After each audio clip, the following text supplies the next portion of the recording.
mulai diskusi kita pada malam hari ini. Baik, Assalamualaikum warahmatullahi wabarakatuh. Selamat malam teman-teman semuanya. Bagaimana kabarnya malam hari ini? Semoga dalam keadaan sehat dan bersemangat ya pastinya teman-teman. Perkenalkan, nama aku Sekar, di sini sebagai moderator yang akan memandu jalannya diskusi kita pada malam hari ini. Yang pasti aku nggak sendirian, aku ditemenin sama 4 teman aku yang lain. Ada Dendi, ada Halo. Reza. Halo semuanya. Ada Silvi, ada Yuna, dan yang pastinya ada narasumber yang sangat spesial pada malam hari ini, Kak Andi. Terima kasih banyak telah menyempatkan diri untuk dapat hadir pada diskusi kami pada malam hari ini, Kak. Terima kasih banyak.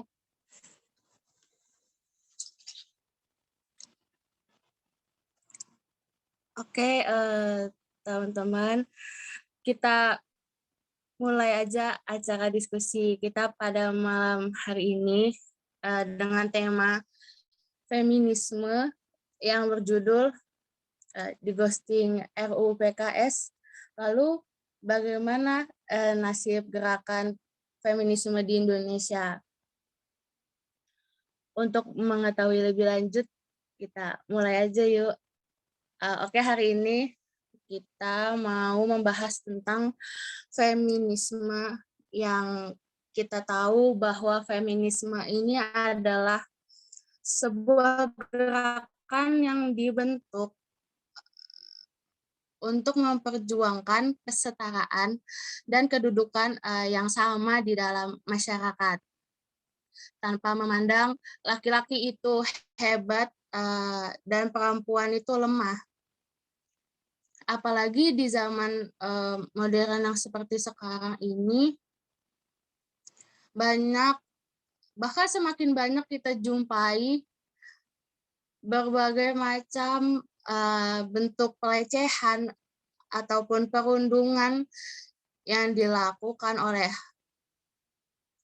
pelaku, baik secara verbal maupun non-verbal kepada si korban. Dan tercatat lebih banyak korban perempuan di dalam pelecehan atau perundungan ini. Sungguh tindakan seperti ini memang sangat disayangkan bila terus-terusan terjadi dan tidak dapat diatasi secara hukum. Apalagi tindakan seperti ini dapat berimbas kepada kesehatan psikis dari si korban, juga yang pastinya akan berpengaruh kepada masa depannya nanti. Di kondisi seperti ini, pentingnya peran yang berkesinambungan di antara pemerintah dan masyarakat itu memang sangat dibutuhkan. Jadi menurut teman-teman nih, feminisme itu apa sih? Dan apa yang mendorong gerakan tersebut ada? Boleh nih disampaikan pendapatnya teman-teman. Boleh sepertinya dimulai nih dari Dendi. Kayaknya emang udah siap banget nih Dendi buat berpendapat pada malam hari ini. Silakan Dendi.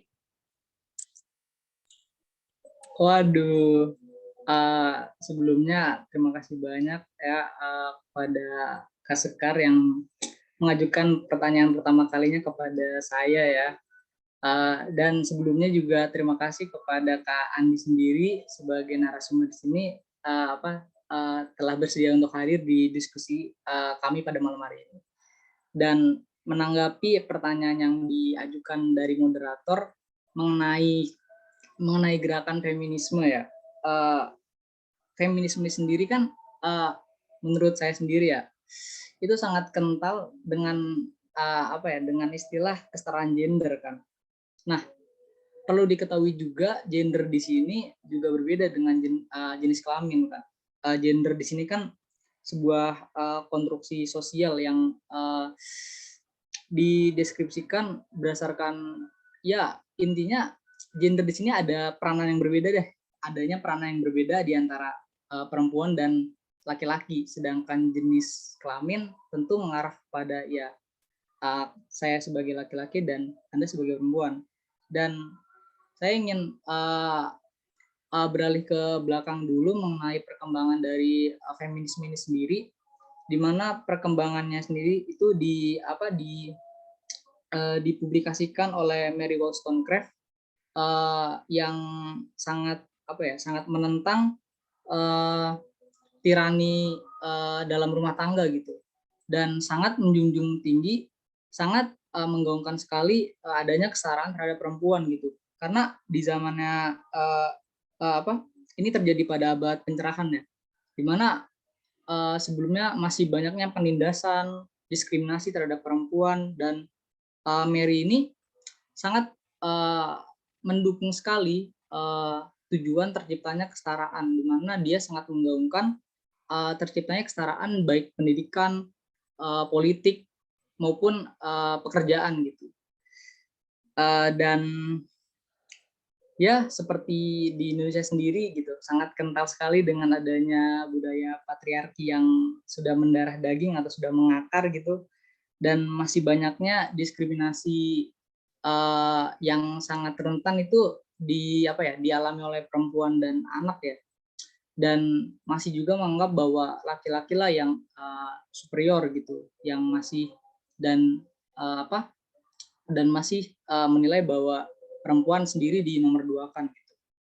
Dan inilah yang harus dibenahi gitu, bahwa tidak sepenuhnya hal itu gitu. Makanya yang mendorong adanya gerakan ini gitu, itu adanya kesadaran dari gender itu sendiri gitu, bahwa gerakan feminis ini kan dari sadar menimbulkan aksi gitu, menimbulkan gerakan. Dan ya sungguh baik sekali sebenarnya tujuan dari gerakan feminis ini, yaitu menciptakan kesetaraan gender gitu, tanpa membedakan baik perempuan maupun laki-laki. Seperti itu. Saya kembalikan ke moderator. Oke, baik. Terima kasih Mas Dendi atas pendapatnya. Ya, Keren banget nih Mas Dendi, memang berpendapat patut buat IPK-nya naik terus. Waduh.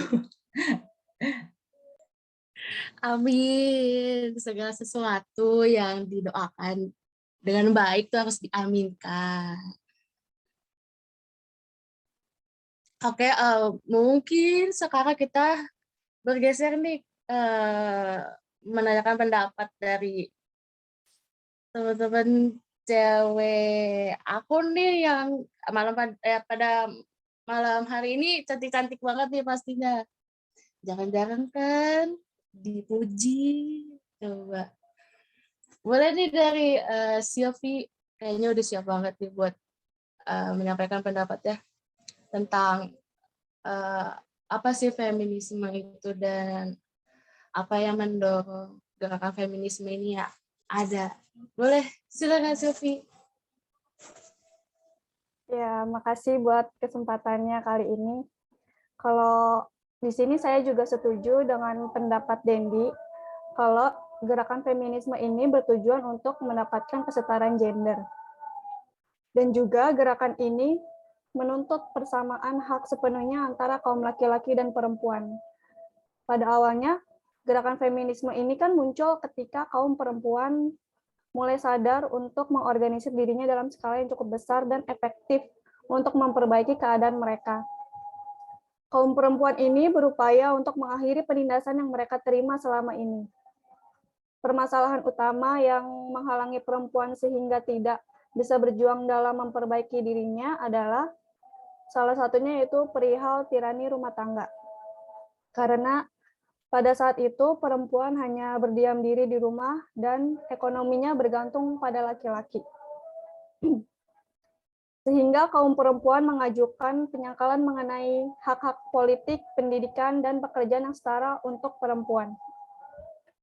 Lalu saat ini juga peran dan status tuh nggak lagi memandang dari perbedaan dan jenis kelamin atau seksualitas. Terus dengan berkembangnya zaman dan perubahan dari semua elemen masyarakat, kini kita dapat menikmati dan melakukan segala pilihan, salah satunya dari adanya gerakan feminisme ini. Itu aja kalau dari aku. Oke, baik. Terima kasih banyak Sylvia atas pendapatnya. Keren-keren banget nih pendapat teman-teman aku untuk membuka diskusi pada malam hari ini. Karena ya jujur untuk adanya suatu tindakan kekerasan yang makin hari makin banyak diberitakan di media, baik itu media sosial ataupun berita-berita di televisi tentang perundungan ataupun pelecehan tuh saya ya yang pasti ya perempuan di Indonesia juga pasti merasakan ketakutan dan ketegangan apabila terjadi lagi tindakan seperti ini dan tidak kunjung ada ujungnya. Karena yang namanya pelecehan itu kan bukan suatu hal yang sepele, karena kehormatan kita juga bisa terancam.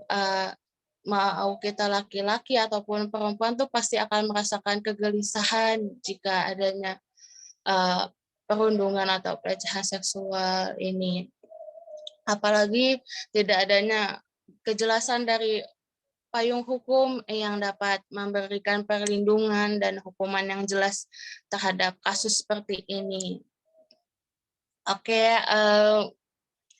sebelum kita lanjut lagi nih, aku mau memperkenalkan nih ada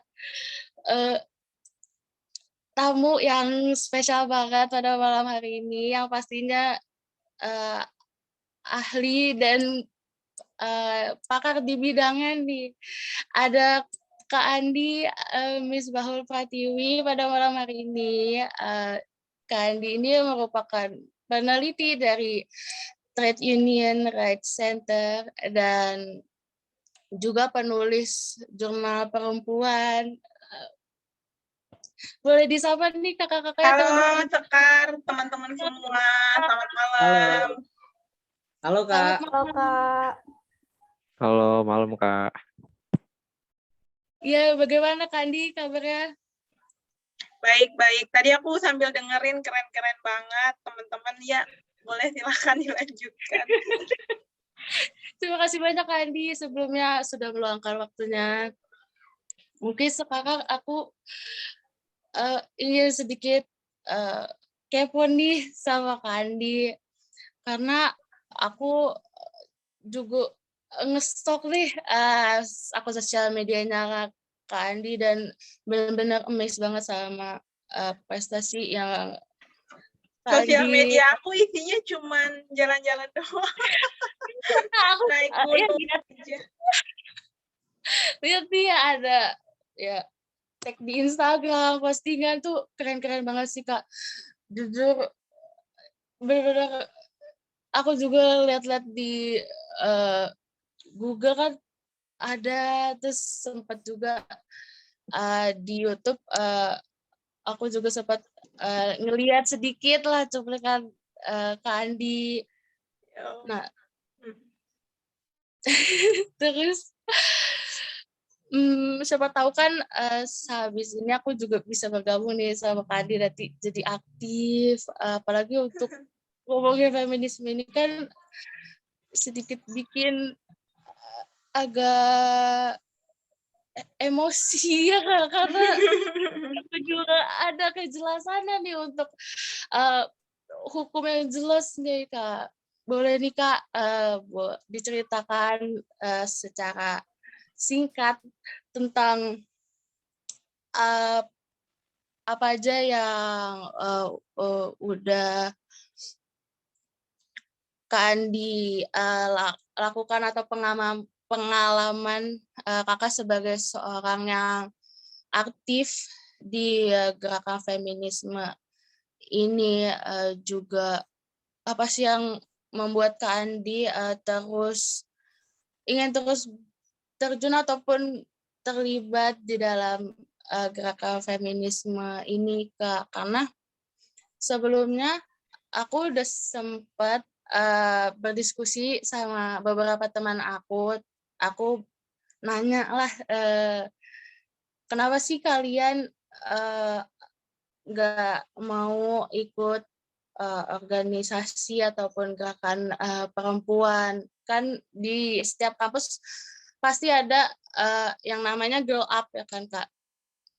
Jadi aku sempat nanya kayak gitu dan beberapa teman aku ada yang berpendapat bahwa mereka tidak ingin terlalu aktif di kegiatan tersebut karena mereka takut istilahnya menjilat ludah mereka sendiri, karena mereka takut jika nanti mereka menikah dan memutuskan untuk lebih fokus mengurus rumah tangga, juga bahkan bisa jadi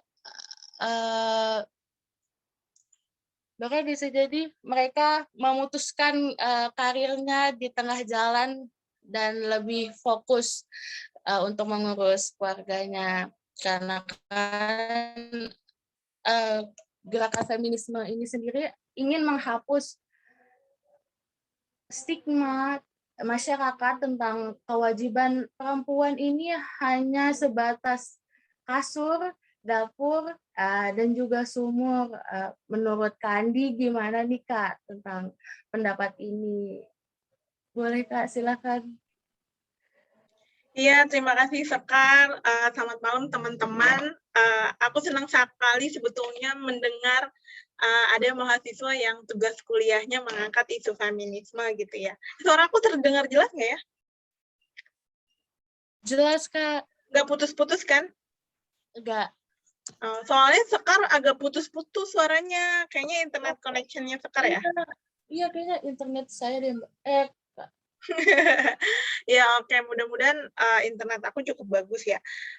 Itu pertama, aku mengapresiasi kawan-kawan yang sudah mau mengangkat tema ini gitu, karena tidak banyak juga, meskipun isu feminisme sudah banyak dikenal, tapi tidak banyak juga tadi seperti kata Sekar, orang yang mau secara fokus gitu memperjuangkan isu ini atau bahkan membicarakan isu ini. Terus tadi pertanyaan Sekar yang pertama terkait apa saja yang aktivitas aku lah ya sehari-hari. Jadi sebetulnya aku sudah tidak lagi bekerja di Jurnal Perempuan, jadi kebetulan udah bekerja di Jurnal Perempuan sejak tahun 2015, jadi udah 6 tahun. Kemudian di TWRC juga udah nggak jadi peneliti lagi, waktu itu associate researcher ya di TWRC, dan sekarang sebetulnya kebetulan banget aku sekarang bekerja di Komnas Perempuan.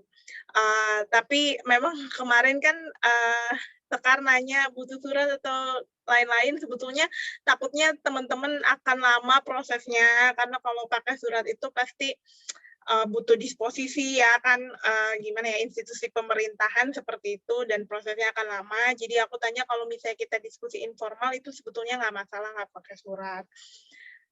Itu semoga jadi bisa mempermudah teman-teman. Di Komnas Perempuan aku di subkomisi reformasi hukum dan kebijakan, jadi kebetulan sangat terkait dengan apa yang teman-teman angkat hari ini soal RUU tindak pidana kekerasan seksual ya, gitu.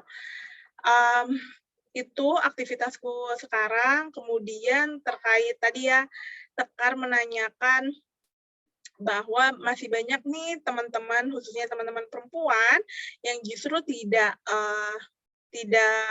atau enggan untuk terjun atau terlibat dalam organisasi yang membicarakan isu-isu perempuan juga gitu ya, secara progresif. Karena mereka takut ketika mereka tidak berkarir lagi, mereka tidak bisa disebut sebagai feminis gitu.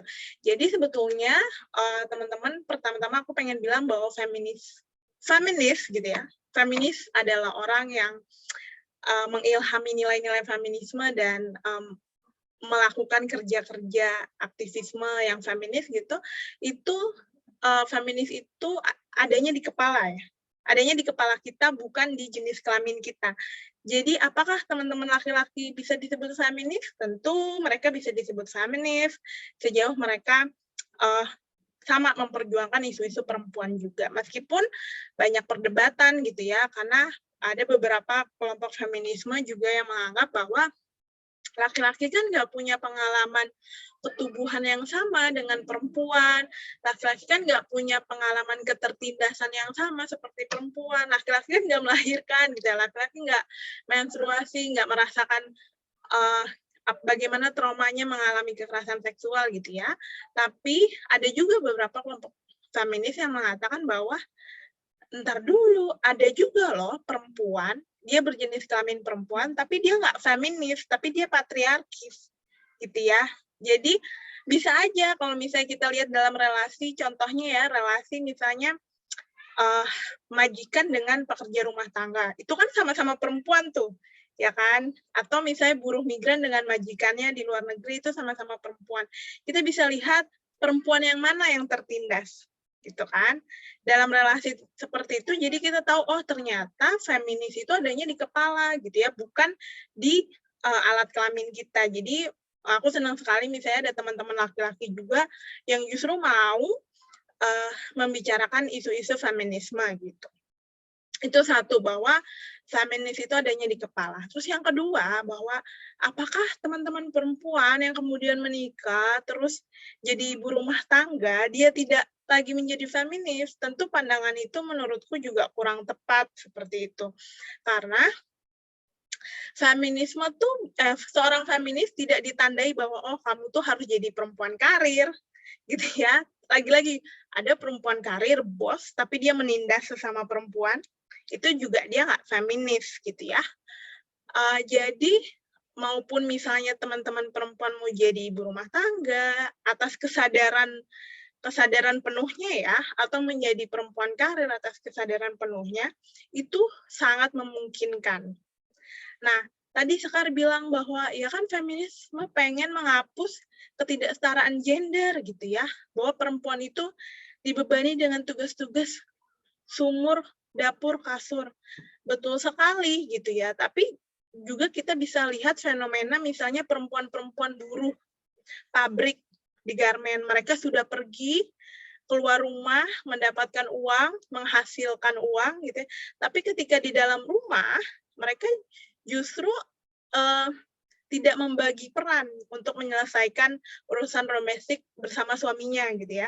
Jadi mereka kerja di luar, tapi ketika dalam rumah, kerjaan rumah juga diberikan tanggung jawabnya kepada perempuan. Itu kan juga sebetulnya kita jadi double burden ya, atau jadi beban ganda gitu ya. Jadi feminisme bukan soal kamu di dalam rumah atau kamu di luar rumah, dimanapun kamu berada, sejauh tadi pembagian peran gendernya setara, oke kita sama-sama cari uang di luar rumah, tapi nanti urus anak bagi dua ya, nyapu ngepel bagi dua ya, masak bagi dua ya, gitu. Atau misalnya oke, saya jadi ibu rumah tangga karena keluarga saya tidak mampu membayar PRT, gitu ya. Jadi kan harus ada salah satu antara laki dan perempuan yang mencari nafkah keluar, kemudian satu mengurusi urusan rumah tangga. Nah, itu nggak masalah. Yang sering menjadi masalah adalah ketika perempuan di dalam rumah udah nyuci, udah masak, udah jagain anak, terus dibilangin sama suaminya, kamu kan seharian nggak ngapa-ngapain, gitu. Kamu kan nggak nyari uang, gitu ya. Kamu kan nggak capek. Loh, kerja di dalam rumah itu tuh sama berharganya dengan kerja di luar rumah. Seperti itu. Jadi itu yang perlu kita bangun kesadarannya bahwa ketika perempuan di dalam rumah, perempuan juga berhak kok mengambil keputusan untuk anaknya. Kenapa? Ya kan perempuan sebetulnya melakukan kerja-kerja rumah tangga. Kalau nggak melakukan kerja-kerja rumah tangga, keluarga harus membayar orang misalnya untuk menjaga anak, gitu ya. Itu kan ada cost-nya, giliran kita berikan ke orang itu mengeluarkan cost. Tapi kenapa ketika sang istri yang melakukan, itu justru dianggap kewajiban, bukan dihitung sebagai beban kerja yang harus dihargai juga. Jadi itu sih kalau pandangan aku. Jadi perempuan bisa, dia mau sekolah tinggi, dia bisa memilih untuk berkarir, bahkan misalnya dengan kesadaran, aku mau kerja jadi ibu rumah tangga, tapi aku sama suami aku, ketika bicara atau mengambil keputusan di dalam rumah tangga, aku sama-sama dihargai, walaupun aku kerja di dalam rumah, gitu ya. Jadi tidak ada yang namanya pengecilan nilai kerja di dalam rumah. Mungkin itu Sekar, dan aku sangat senang sekali misalnya tadi teman-teman sudah mulai belajar sedikit demi sedikit tentang feminisme. Baik, Kak Andi, terima kasih banyak atas cerita dan pengalaman serta materi yang pastinya disampaikan. Memang adanya gerakan feminis ini sebenarnya sangat penting di masyarakat ya Kak, karena tindak kekerasan ataupun perundungan itu tidak hanya dilakukan oleh lawan jenis saja, bahkan ya kita sesama perempuan bisa juga melakukan tindakan seperti itu, apalagi jika posisi yang berbeda ya, seperti tadi Kak Andi katakan, di dalam rumah ada IRT, ada majikan. Jadi gerakan feminisme ini memang sangat penting untuk menjadi semacam wadah keluhan dari para korban yang diperlakukan dengan tidak memandang dia ini siapa, seperti itu. Lalu di Indonesia sendiri gerakan feminisme ini sebenarnya sudah ada sejak zaman dahulu ya Kak. Di saat Raden Ajeng Kartini dia melakukan atau menuntut hak-hak dari kaum Hawa, salah satunya hak untuk menuntut ilmu dan belajar. Yang pastinya keterlibatan tokoh-tokoh wanita Indonesia pada saat itu sudah menggambarkan bahwa kesetaraan antara pria dan wanita itu sudah disuarakan sejak dulu. Lalu jika kita lihat gerakan feminisme di Indonesia sekarang, sepertinya masih banyak sisi yang bolong, karena masih banyak nih masyarakat yang menganggap bahwa ini bukan suatu hal yang penting. Nah, untuk teman-teman sendiri nih ya, menurut kalian bagaimana sih gerakan feminisme di Indonesia saat ini, dan apa sih dampak yang ditimbulkan dari gerakan ini? Boleh nih, siapa dulu nih yang mau berpendapat? Mungkin Yumna, boleh nih Yumna, silakan. Ya, sebelumnya terima kasih moderator atas kesempatannya, dan Kak Andi terima kasih tadi atas penjelasannya. Untuk kelas feminisme di Indonesia sendiri atau kesetaraan di Indonesia sendiri, saya pernah baca sebuah riset bahwa Indonesia sendiri itu kesetaraan gender itu masih sangat rendah gitu, di mana di lapangan sendiri gitu, kita masih melihat bahwa perempuan ini masih di belakang laki-laki gitu, baik di bidang pendidikan, ekonominya, ataupun dalam keterwakilannya di dunia politik. Padahal sebenarnya bisa dilihat sendiri nih di masa pandemi ini, perempuan yang harusnya mendapat perlindungan justru mendapat banyak tantangan nih.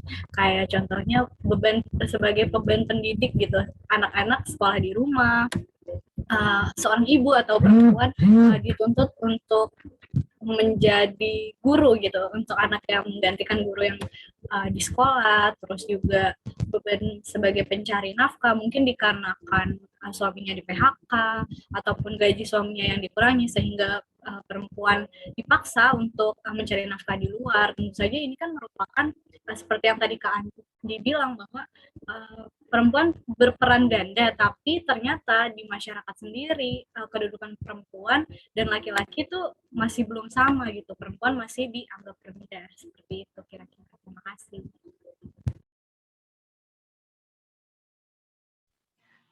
Oke, baik. Terima kasih Yumna. Benar setuju banget sama pendapat Yumna dan Kak Andi tadi. Sependapat juga karena masih banyak orang yang berpendapat bahwa feminisme ini merupakan paham barat yang seharusnya tidak ada di negara timur, apalagi di Indonesia. Dan beberapa orang mengatakan bahwa feminisme ini malah mengajarkan kita untuk membenci laki-laki. Statement seperti itu sebenarnya sangat bisa dibilang nggak bisa diterima untuk perempuan sendiri karena kita memiliki seorang bapak yang merupakan laki-laki dan tidak mungkin ada suatu paham yang mengajarkan kita untuk membenci orang tua sendiri kan Kak. Jadi memang gerakan ini hanya menuntut kesetaraan antara laki-laki ataupun perempuan di dalam masyarakat. Mungkin ada pendapat lain nih dari teman-teman. Reza mungkin boleh banget nih Reza. Ya, ini sebelumnya suara saya terdengar ya? Terdengar. Oke, terima kasih moderator atas kesempatan yang telah diberikan kepada saya untuk mengutarakan pendapat. Ya, mengenai gerakan feminisme di Indonesia pada hari ini, kalau menurut saya untuk menilai itu, kita juga harus kilas balik gitu di masa sekarang, yaitu masa masa pasca reformasi, di mana keran demokrasi, kebebasan berpendapat itu dibuka seluas-luasnya. Sehingga di masa sekarang juga menjamur LSM yang concern terhadap isu-isu wanita gitu. Nah, sebenarnya kan organisasi yang concern terhadap organisasi kewanitaan lah sudah ada dari dulu di Indonesia, yaitu contohnya ada PKK atau Dharma Wanita, tapi kan organisasi itu hanya concern terhadap yang bidang tadi sempat disinggung sama moderator, yaitu sumur, kasur, dan dapur. Cuma menyinggung bagaimana sih caranya seorang istri itu atau seorang wanita bisa mensupport suaminya. Nah, di masa sekarang ini baru muncul LSM yang advokasiin gimana sih caranya supaya wanita itu bisa mendapatkan manfaat yang sama dengan laki-laki. Ya, mungkin cukup itu dari saya, moderator.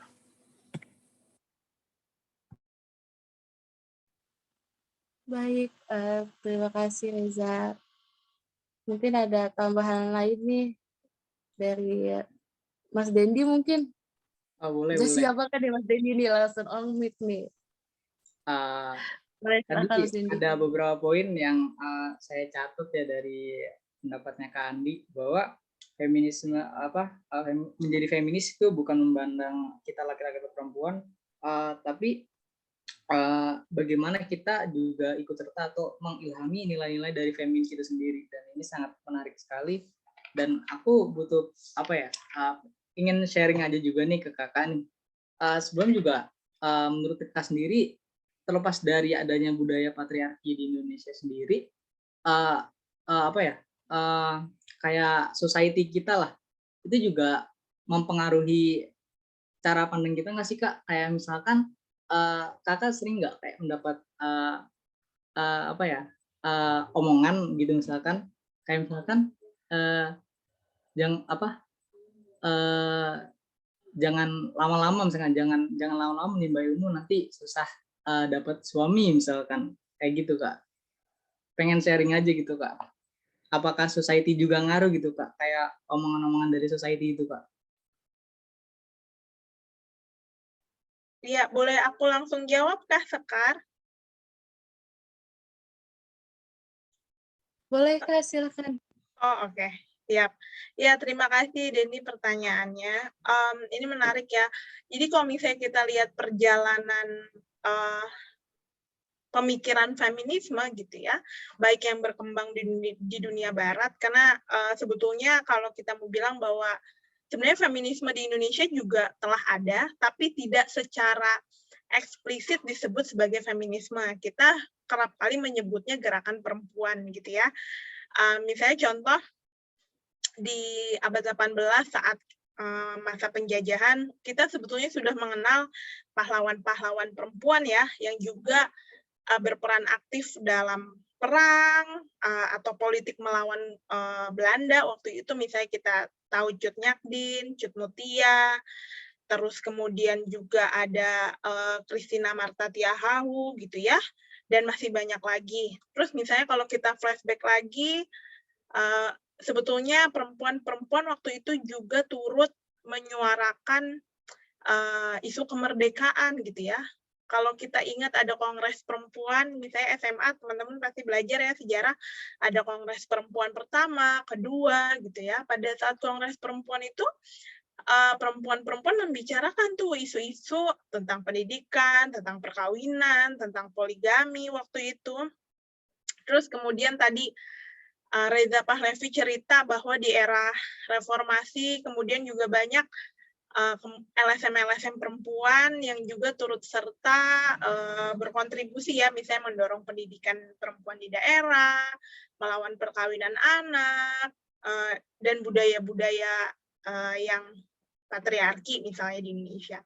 Tapi kalau kita balik lagi ke teori feminisme yang memang tidak bisa kita pungkiri secara teoritik datang dari Barat, seperti itu, feminisme kan dibagi beberapa gelombang ya. Misalnya kalau di gelombang pertama itu ciri khasnya, tadi siapa yang nyebut Mary Wollstonecraft itu, gelombang pertama itu ciri khasnya mereka menuntut kesetaraan, gitu ya, menuntut ya kalau misalnya kalau laki-laki punya hak untuk memilih, ya perempuan juga dong harus ada hak untuk memilih dalam politik. Kalau laki-laki bisa berkarir di dunia publik gitu ya, perempuan juga mau gitu ya berkarir di dunia publik.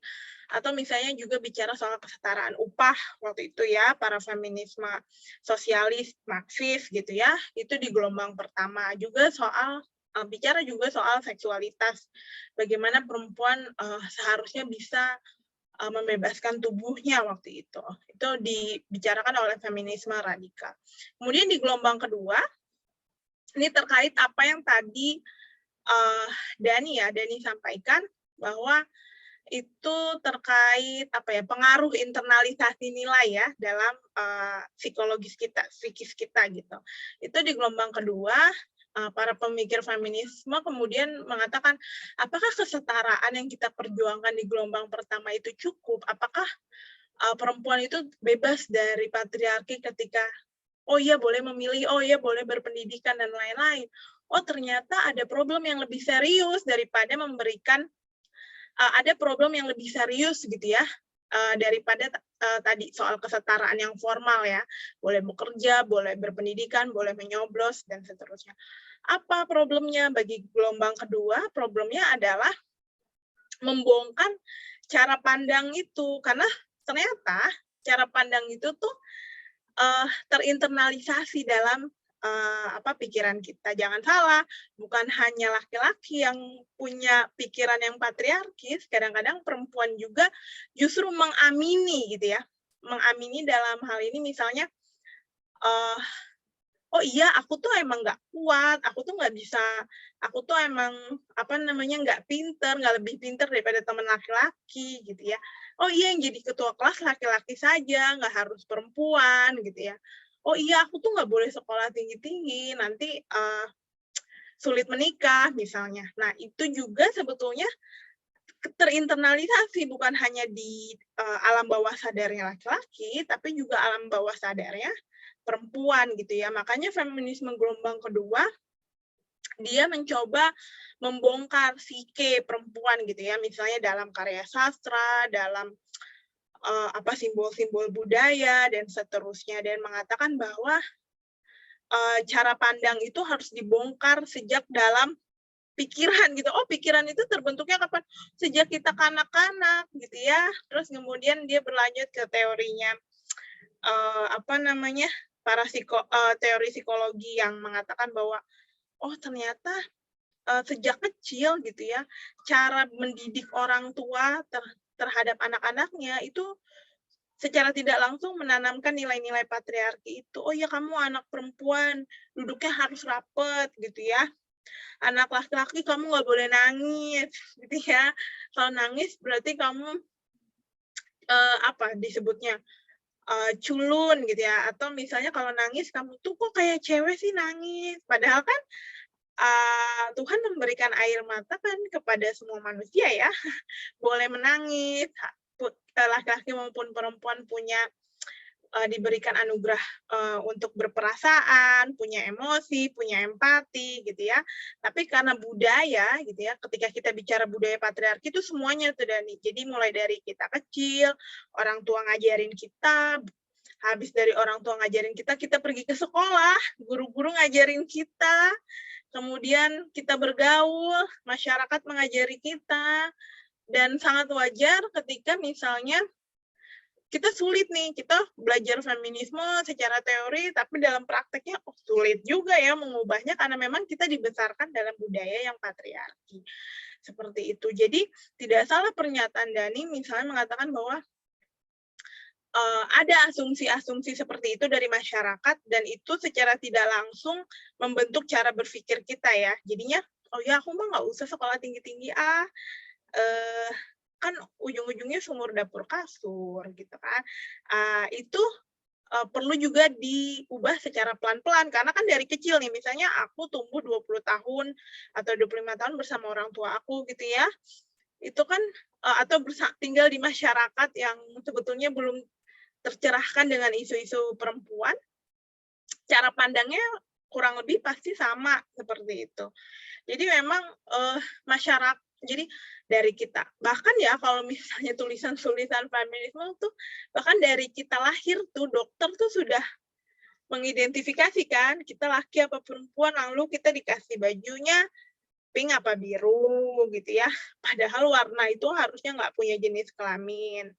Terus nanti orang tua mendidik kita, masyarakat, dan seterusnya. Jadi ada pengaruh itu. Nah, itu yang jadi concern para feminis gelombang kedua untuk membongkar cara pandang itu. Dan para feminisme gelombang kedua menemukan, oh iya ya, bahwa cara pandang yang patriarki itu juga ada di otak, di pikiran perempuan, dan ada juga di pikiran laki-laki. Jadi harus sama-sama untuk diubah, gitu ya. Jadi bukan pada jenis kelaminnya. Meskipun pada saat itu salah satu faktor ketertindasan perempuan itu karena jenis kelaminnya ya, kita tidak bisa ubah. Tidak bisa pungkiri maksud saya. Lalu adalah muncul gelombang ketiga. Nah, gelombang ketiga ini lebih menarik gitu ya. Gelombang ketiga itu banyak bicara soal dia mempertanyakan, iya, perempuan mengalami ketertindasan, iya, budaya patriarki itu terinternalisasi dalam diri kita, tapi tar dulu nih, perempuan yang mana yang tertindas? Gitu ya. Jadi muncullah misalnya feminisme multikultural, terus teori-teori interseksionalitas gitu ya, yang mengatakan bahwa oh penindasan perempuan di Eropa, perempuan kulit putih itu beda sama penindasan perempuan di Indonesia gitu ya. Atau beda dengan penindasan perempuan di Afrika gitu ya. Justru misalnya ada yang lucu juga, ya perempuan Afrika itu tertindas hanya untuk membuat pakaian untuk perempuan-perempuan kelas atas di Eropa misalnya. Nah, di gelombang ketiga ini perdebatan soal kesetaraan dan ketidakadilan gender itu bukan sebatas lagi identitas perempuan saja gitu ya, tapi juga dipertanyakan perempuan yang mana, perempuan kulit hitam, perempuan Tionghoa, perempuan Islam, perempuan yang Kristen, itu ketertindasannya beda-beda gitu ya. Berarti dapat disimpulkan bahwa ketertindasan terhadap perempuan atau ketertindasan berbasis gender yang dialami perempuan maupun laki-laki itu ada banyak faktornya, bukan hanya jenis kelamin. Apa saja faktornya? Jenis kelamin, latar belakang ekonomi, apalagi latar belakang ras, gitu ya, suku, agama, gitu ya, latar belakang sosial, latar belakang pendidikan, itu saling terkait, gitu ya, saling beririsan, yang membuat ketertindasan sekar misalnya akan berbeda dengan ketertindasan aku, dan bisa aja misalnya karena posisi ekonomi aku lebih tinggi, aku menindas laki-laki gitu ya. Misalnya aku jadi bos, terus anak buahku laki-laki, walaupun ada faktor jenis kelamin yang berbeda, tapi ternyata faktor ekonomi yang dominan, jadi aku bisa menindas anak buah atau staf yang laki-laki misalnya. Nah, itu juga yang dilihat dari feminisme gitu ya. Jangan-jangan perempuan di Eropa yang menindas nih perempuan-perempuan di negara-negara dunia ketiga seperti itu. Kepanjangan gak sih? Ya pokoknya kurang lebih seperti itu. Jadi memang ada pengaruh secara psikologis tadi ya, kalau aku mau beda-bedain. Jadi gelombang pertama itu bicaranya kesetaraan doang, ya pokoknya kita harus sama. 50-50, kita harus ke ruang publik dan lain-lain. Nah, di gelombang kedua udah bicara entar dulu kesetaraan di ruang publik 50-50, tetap aja tuh ada problem, tetap aja patriarki ada. Oh, ternyata problemnya itu bukan hanya memberikan akses kepada perempuan, tapi juga mengubah cara pandang atau dalam psike, sebetulnya psike kita gitu. Baru gelombang ketiga nanya, entar dulu ketertindasannya yang mana dulu nih, beda-beda kan? Perempuan berjilbab di Indonesia dengan perempuan berjilbab di Amerika, ketertindasannya akan berbeda. Contohnya sih seperti itu. Kurang lebih.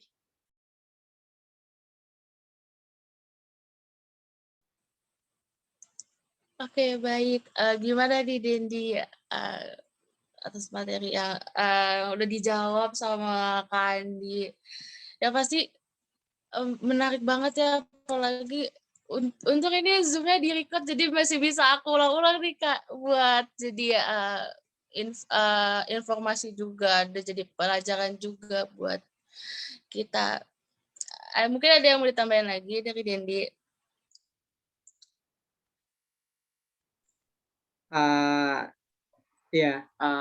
Terima kasih banyak atas penjelasan Kak Andi sendiri. Udah cukup menjawab ya atas pertanyaan yang saya tanyakan sebelumnya. Dan ini menurut saya Kak ya.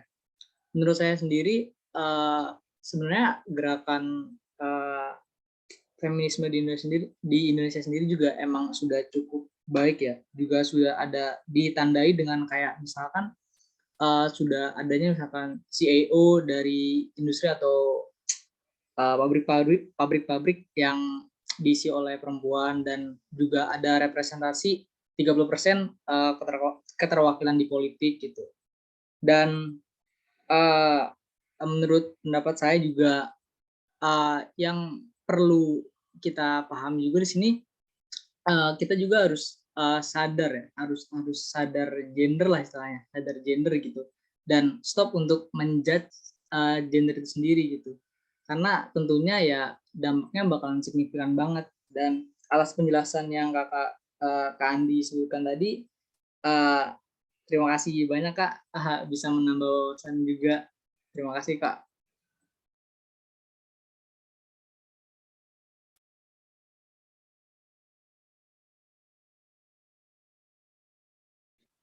Ya, Loading nyampe ke Sekarnya.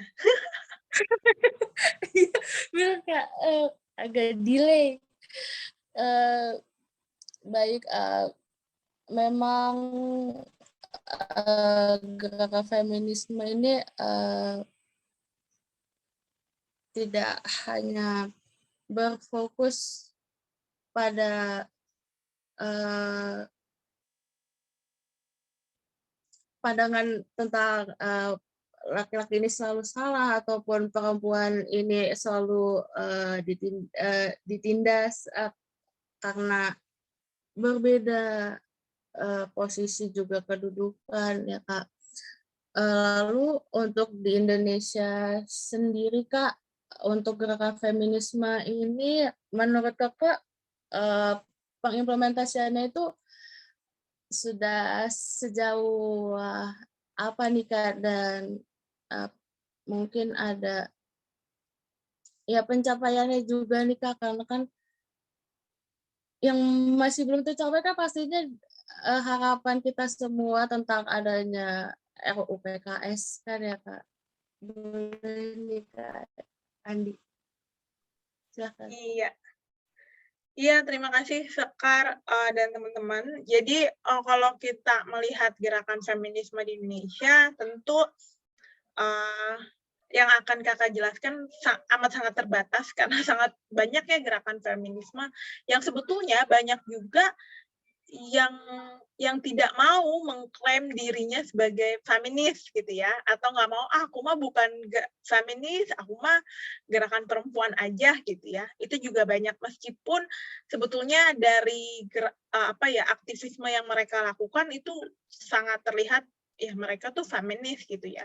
Jadi sebenarnya di Indonesia kalau kita bisa bilang kata kuncinya, pertama kata feminis itu sendiri masih ditakuti dalam tanda kutip ya, ditakuti dan mendapatkan stigma gitu ya. Jadi feminis itu datang dari barat, feminisme itu ya perempuan nanti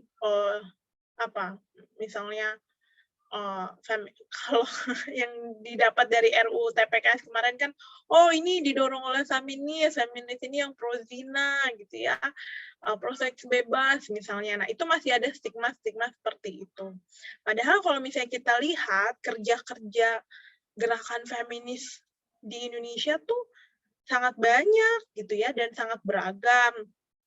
Misalnya ada kelompok LSM yang memberdayakan perempuan-perempuan penenun gitu ya di Lombok, bagaimana mereka mendapatkan akses terhadap ekonomi. Ada juga organisasi yang mendorong agar anak-anak perempuan di Jawa Barat, Sukabumi misalnya bisa bersekolah, alih-alih dikawinkan secara paksa dan di usia anak seperti itu. Ada juga misalnya gerakan feminis di Jakarta, ibu kota, yang membantu perempuan di dalam rumah tangga untuk mendapatkan akses layanan kesehatan dan layanan kontrasepsi yang layak, murah, dan aksesibel gitu ya. Sangat banyak sekali. Misalnya di Papua juga, bagaimana perempuan-perempuan itu, kalau di Papua tuh kan ada budaya kalau perempuan anggota keluarga dalam rumah itu ada yang meninggal, itu perempuan yang dipotong jarinya ya. Jadi waktu saya ke Papua, saya ngelihat ada ibu-ibu, mama-mama Papua tuh jarinya udah kepotong 5, berarti ditandai udah 5 anggota keluarganya, entah suaminya, anak laki-lakinya, pamannya gitu ya, atau keponakannya tuh ada meninggal, jadi itu semacam budaya. Dan ada juga yang mendorong bagaimana perempuan tidak jadi korban di dalam budaya yang patriarkis gitu. Sangat banyak sekali gitu ya bentuk dari gerakan feminisme di Indonesia. Tapi sebagaimana tadi saya katakan bahwa kalau kurang lebih sebetulnya feminisme di Indonesia udah 100 tahun ya, dari abad 18 tadi, kemudian ada Kongres Perempuan 1928, kemudian di era kemerdekaan ada Gerwis gitu ya, kemudian berubah jadi Gerwani, terus di zaman Orde Baru ya perempuan kemudian dirumahkan kembali ya, karena banyak juga kan waktu itu pembungkaman. Terus di era reformasi tumbuh tuh gerakan-gerakan dan pemikiran dan organisasi perempuan yang sangat banyak. Dan kalau tadi Sekar katakan apa saja ya kira-kira keberhasilannya, tentu juga bisa kita apresiasi meskipun banyak yang belum bisa kita capai ya. Kalau misalnya kita runut, waktu itu Indonesia sudah ratifikasi CEDAW, gitu ya, Convention on Elimination All Forms Against Women, kemudian dijadikan Inpres tahun 2000 tentang pengarusutamaan gender. Setelah itu di tahun 2004 ada Undang-Undang Penghapusan Kekerasan dalam Rumah Tangga, Undang-Undang PKDRT ya, muncul. Dulu kan kalau kamu dipukulin sama suami kamu atau anak kamu dipukulin sama orang tuanya, itu kan jadi urusan dalam rumah. Orang lain nggak boleh ikut campur. Tapi setelah ada Undang-Undang PKDRT, urusan rumah yang ada di dalam rumah, ketika itu mengandung kekerasan, negara itu harus hadir. Jadi adalah Undang-Undang PKDRT. Kemudian tadi Dendi bilang soal kuota 30%. Jadi ada revisi Undang-Undang Pemilu tahun 2008 yang kemudian mewajibkan para partai untuk mencalonkan setidaknya 30% perempuan dalam daftar calonnya, seperti itu.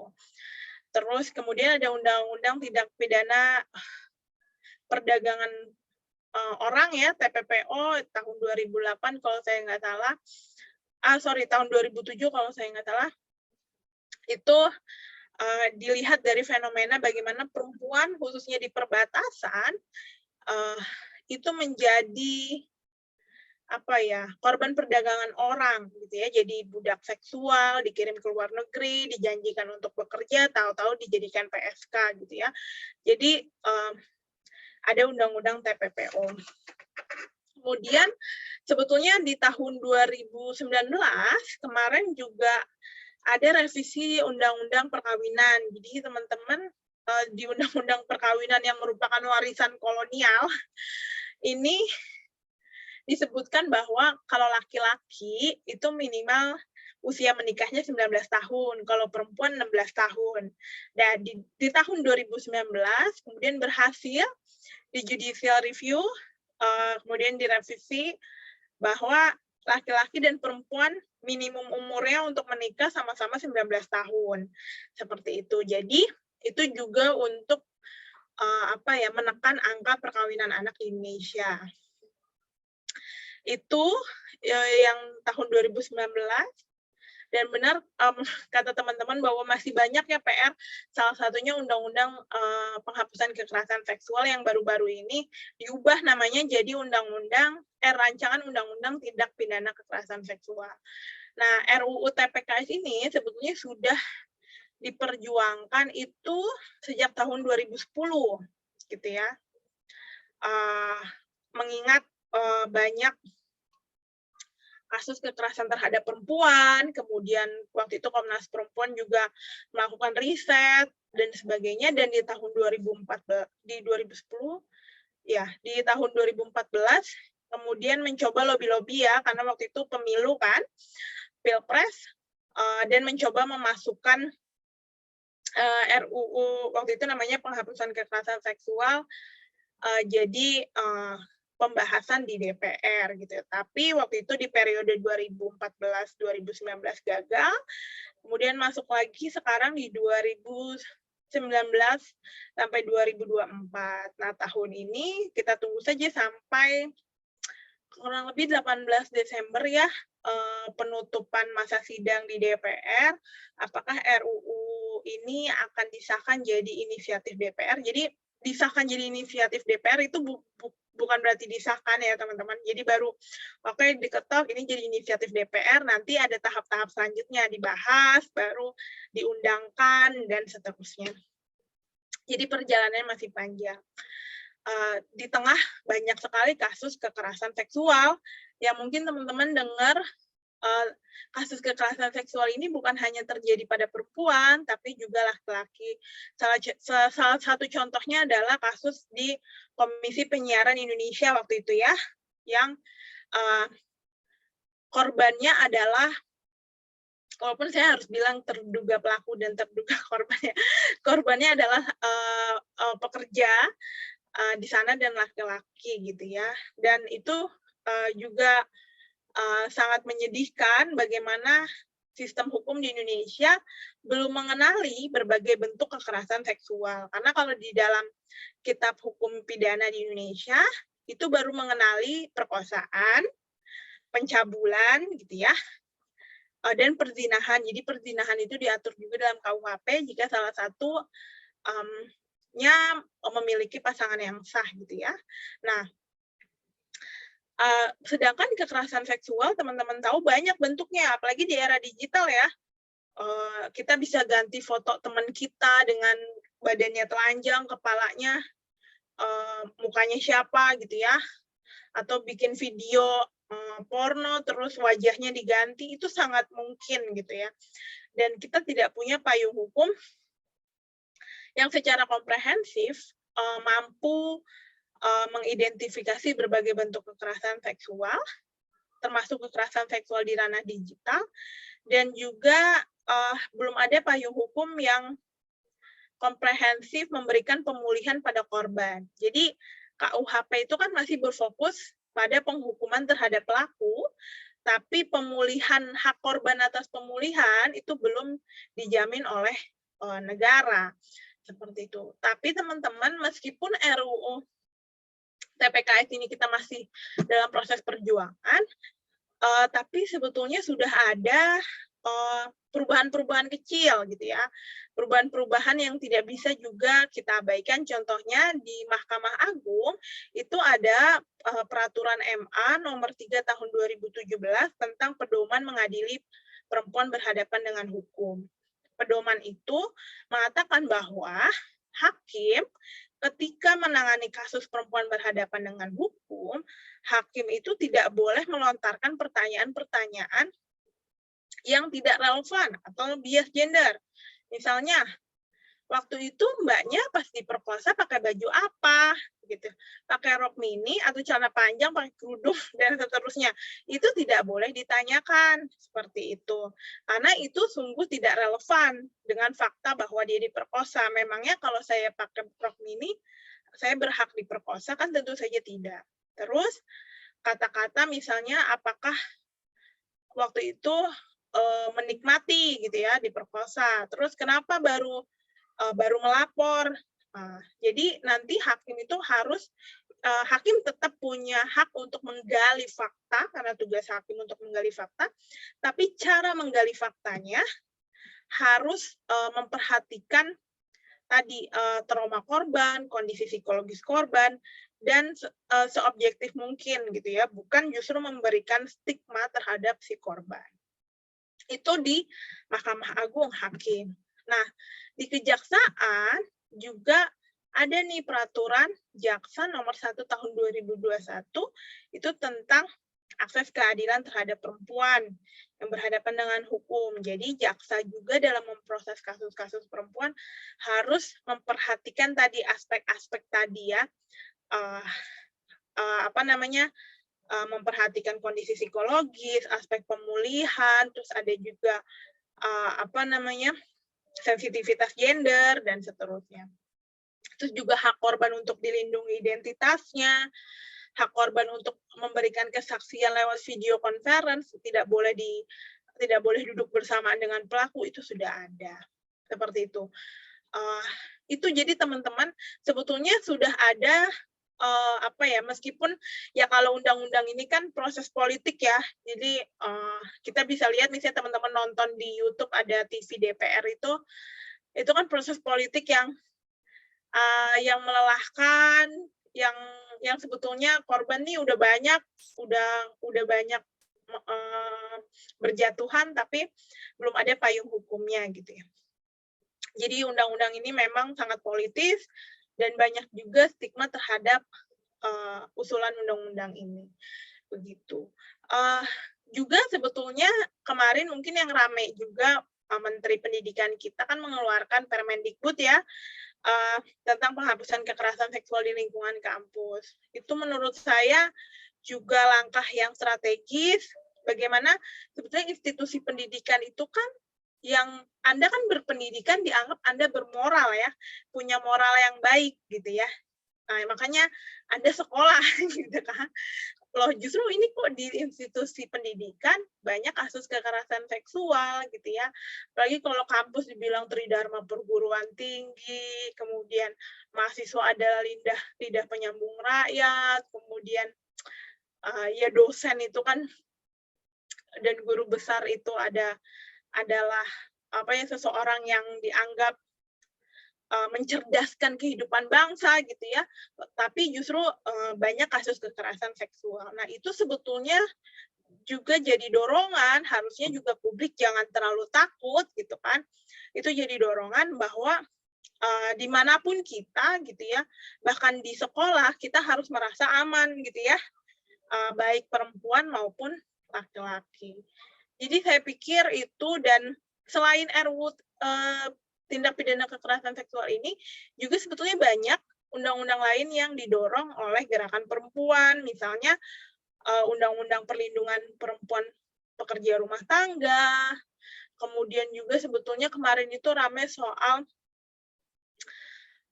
undang-undang cipta kerja ya, yang sebetulnya jika ditelisik itu sangat merugikan perempuan pekerja, khususnya buruh perempuan di garmen, pabrik tekstil dan alas kaki yang basisnya mereka dikontrak gitu ya. Jadi banyak sekali sebetulnya dorongan-dorongan kebijakan yang diupayakan oleh gerakan perempuan. Mungkin itu dari aku, Sekar, semoga gak kepanjangan ya. Baik, Kadi, terima kasih.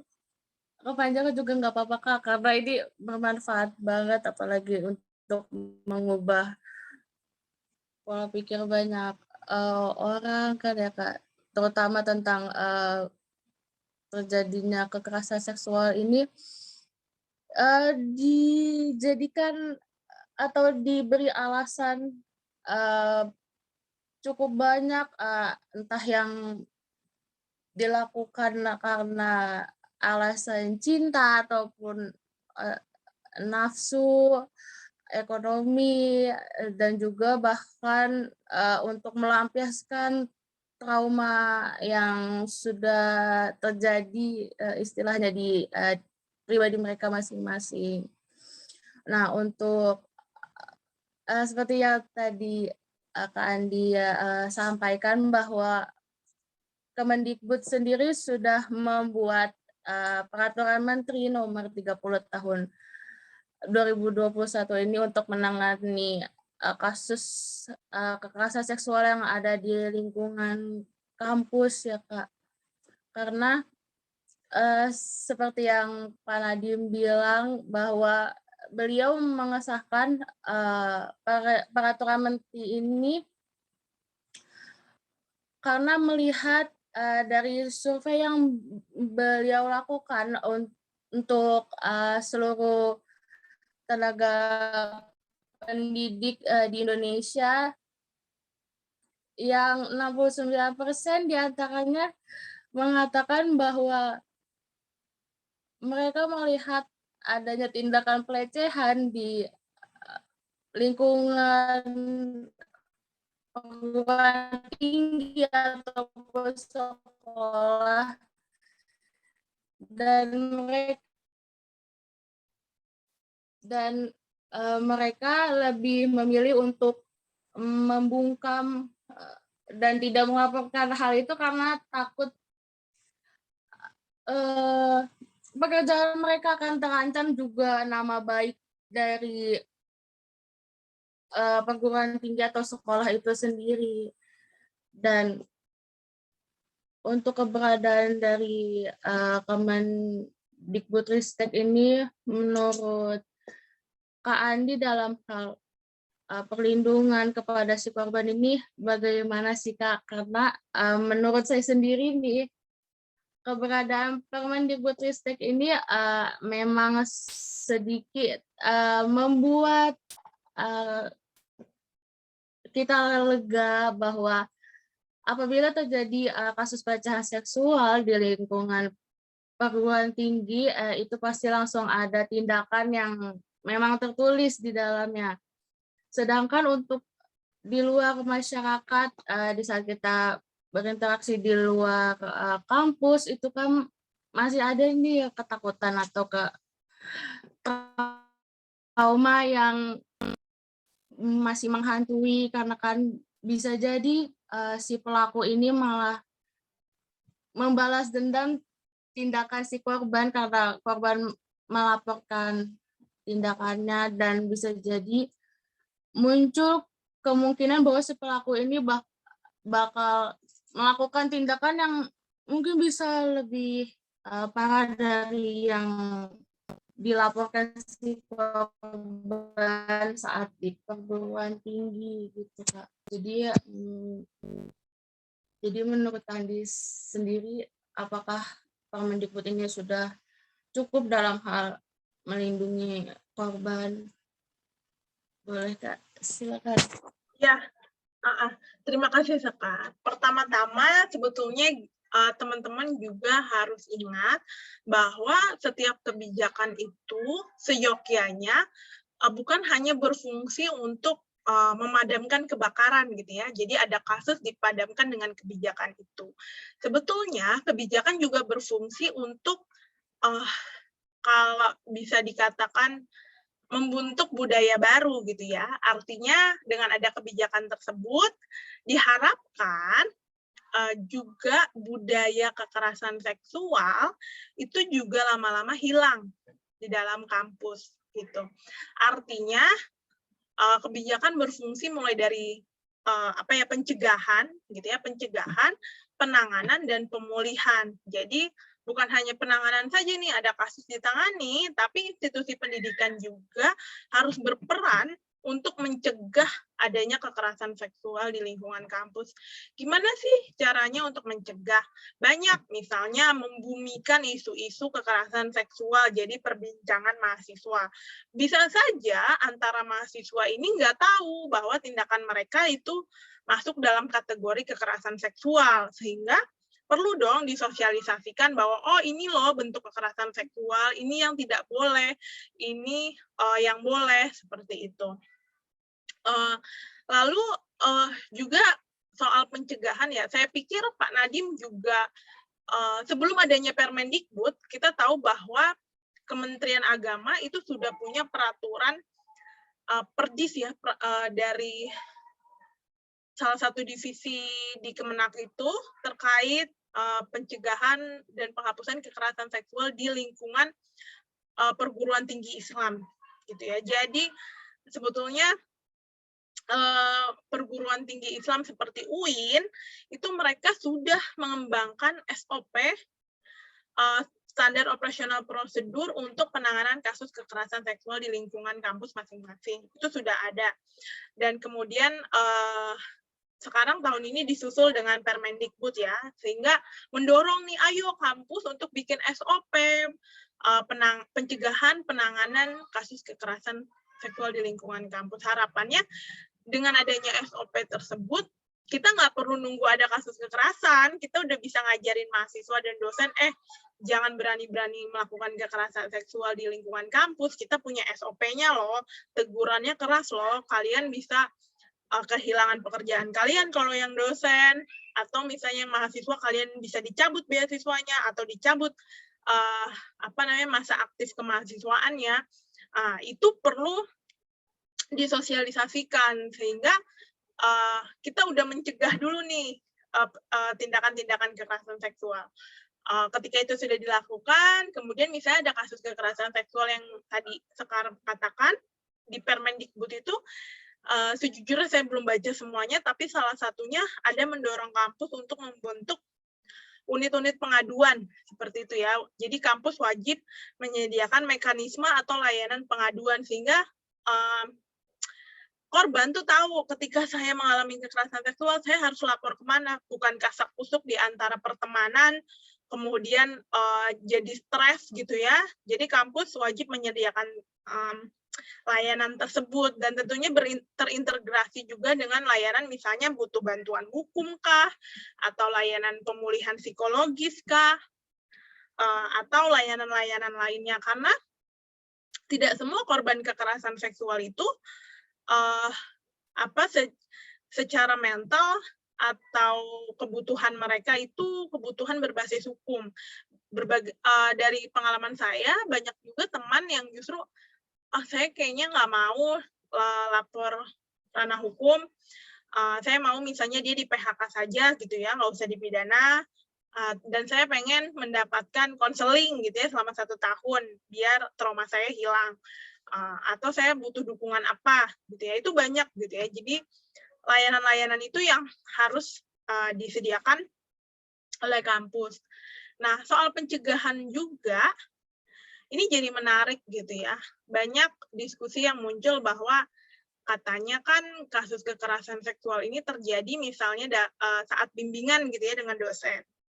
Nah, bagaimana kampus gitu ya menyediakan lingkungan pendidikan yang ramah terhadap perempuan maupun laki-laki sehingga nggak menjadi korban. Contohnya, oke, batas bimbingan itu harus sampai jam 5 sore, nggak boleh ada bimbingan malam misalnya. Gitu ya. Pun kalau ada bimbingan malam itu harus dilakukan di ruang yang terbuka, tidak boleh dilakukan misalnya di ruangan tertutup antara dosen mahasiswa dan memungkinkan terjadinya tindak kekerasan seksual yang tidak diketahui gitu ya. Dan misalnya ada kuliah malam atau bimbingan malam, mahasiswa misalnya difasilitasi oleh bus antar jemput. Nah, hal-hal seperti itu yang bisa diupayakan oleh kampus. Jadi sebetulnya aku melihat Permendikbud itu dorongannya seperti itu. Jadi jangan melulu kita spill di Twitter gitu ya. Spill kasus-kasus di Twitter, di hashtagin. Itu kan artinya sebetulnya ada ketidakpercayaan publik ya terhadap penanganan kasus kekerasan seksual. Sehingga ya udah deh gue spill aja, orang gue ngadu juga nggak didengerin, di spill aja biar rame sampai trending gitu kan. Itu juga salah satu tulisanku di The Conversation kemarin karena kesel kasus KPI kok nunggu trending dulu di Twitter baru semua orang bergerak untuk menangani kasusnya, dan sebetulnya banyak kasus yang mungkin udah banyak di spill tapi nggak trending gitu ya, dan korban akhirnya masih sulit mencari pemulihan dan keadilan. Itu sih, jadi harapannya meskipun adanya Permendikbud, nanti RUU TPKS misalnya disahkan juga, pemahamannya bukan hanya menangani kasus, tapi membentuk bagaimana situasi sosial ini bisa mencegah kekerasan seksual. Seperti itu, Sekar dan kawan-kawan. Ya, baik. Terima kasih Kandi atas penjelasannya.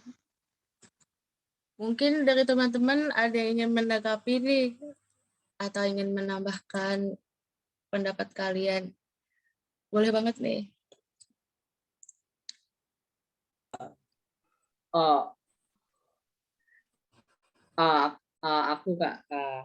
Aku mau lihat mau melihat respon kakak ya Kak, yang katanya Permendikbud Ristek yang telah dikeluarkan ini dinilai melegalkan seks bebas gitu Kak. Dari beberapa pasal yang dinilai ada 3 frasa yang berbunyi tanpa persetujuan korban gitu Kak. Dan sedangkan kita tahu bahwa seks bebas ini tentunya tentunya di sesuatu hal yang dilarang itu, dan dalam pembentukannya pun di dalam undang-undang tersebut pun tertera bahwa atas rahmat Tuhan yang Maha Esa, dan tentunya seks bebas ini sendiri kan bertentangan gitu Kak, dan tidak menghadirkan rahmat Tuhan itu sendiri gitu Kak. Pengen lihat aku sih pengen ngerespon kakak itu karena dari berbagai media yang aku jumpai bahwa mengenai Permendikbud Risteknya sendiri ya pada dasarnya juga menuai pro dan kontra mulu gitu Kak. Dan respon kakak gimana? Iya, boleh aku jawab sekarang langsung? Boleh Kak, silakan. Iya, sebetulnya soal isu kekerasan seksual, Permendikbud tentang pencegahan kekerasan seksual dan RUU tindak pidana kekerasan seksual itu dituduh gitu ya melegalkan seks bebas. Jadi kalau misalnya mungkin teman-teman nanti tanya sama mahasiswa di Fakultas Hukum, sebetulnya ada yang disebut asas legalitas gitu ya. Asas legalitas itu apa? Artinya apa yang tidak diatur dalam kebijakan itu tidak berlaku gitu ya. Jadi yang diatur dalam Permendikbud KS adalah tentang tindak kekerasan seksualnya gitu ya. Jadi kalau dia tidak memenuhi unsur kekerasan seksual, yaitu tidak diatur dalam Permendikbud. Silahkan kalau misalnya mau diatur dalam kebijakan lain soal tadi seks bebas atau zina misalnya, begitu. Jadi bukan berarti tidak mengatur seks bebas dalam Permendikbud KS artinya melegalkan seks bebas, karena itu namanya sesat pikir gitu ya. Kita hanya mengatur kekerasan seksual. Sekarang pun kalau tidak ada Permendikbud kekerasan seksual, apakah di Indonesia punya pasal yang mengatakan bahwa seks bebas itu sebuah kejahatan? Itu kan tidak ada. Selama ini juga tidak ada pengaturan soal seks bebas gitu ya. Permendikbud kekerasan seksual juga tidak mengatur soal seks bebas. Yang diatur adalah sesuai dengan judulnya, ada unsur kekerasan. Juga soal konsideran bahwa kebijakan ataupun produk hukum ini itu mempertimbangkan ketuhanan yang Maha Esa, terus asas ketuhanan, juga ada nilai-nilai Pancasila. Saya sangat setuju itu dimasukkan, karena memang dari pandangan saya bahwa di agama manapun, koreksi jika saya salah, bahwa segala bentuk kekerasan itu tidak pernah dibolehkan di agama manapun, seperti itu. Baik kekerasan seksual, kekerasan fisik, kekerasan verbal, dan setahu saya, sependek pengetahuan saya, bahwa semua agama itu diajarkan untuk saling menghormati sesama manusia, diajarkan nilai-nilai kebaikan, seperti itu. Jadi memang Permendikbud ini tidak mengatur soal seks bebas. Tapi tidak mengatur soal seks bebas bukan berarti mensahkan soal seks bebas. Jadi itu yang perlu diperhatikan, karena memang konsepnya adalah ada unsur kekerasan, unsur pemaksaan, sehingga frasa tanpa persetujuan itu sangat penting dimasukkan gitu. Itu juga muncul di RUU tindak pidana kekerasan seksual, karena salah satu unsurnya adalah adanya kekerasan, ancaman kekerasan, manipulasi, dan seterusnya, sehingga itu menjadi unsur yang disebut kekerasan seksual. Apakah dengan memasukkan frasa itu artinya kita melegalkan seks bebas? Tentu itu logika yang salah gitu ya. Ya kita tidak mengatur itu karena judulnya adalah kekerasan seksual gitu ya. Berarti yang di luar itu silakan saja kalau mau diatur dalam peraturan yang lain. Terus soal nilai-nilai ketuhanan, nilai-nilai kebaikan, saya jadi ingat bahwa sebetulnya kan masyarakat Indonesia tidak bisa dipisahkan dari nilai-nilai agama ya, karena akan berbeda dengan masyarakat-masyarakat di negara lain. Bahkan kalau kita dari kecil mungkin yang beragama Islam, kita sudah ngaji dari kecil gitu ya. Terus mungkin yang beragama Kristen udah sekolah minggu dari kecil dan diajarkan bagaimana nilai-nilai budaya Timur seperti itu. Dan menurut saya justru ini jadi keterbalikan gitu ya. Kok kita takut ketika pengaturan tentang kekerasan seksual itu dibuat gitu ya. Sedangkan dari kecil itu sudah diajarkan bahwa kita tidak boleh memukul orang lain, kita tidak boleh memperkosa orang lain, nilai-nilai itu sudah diajarkan.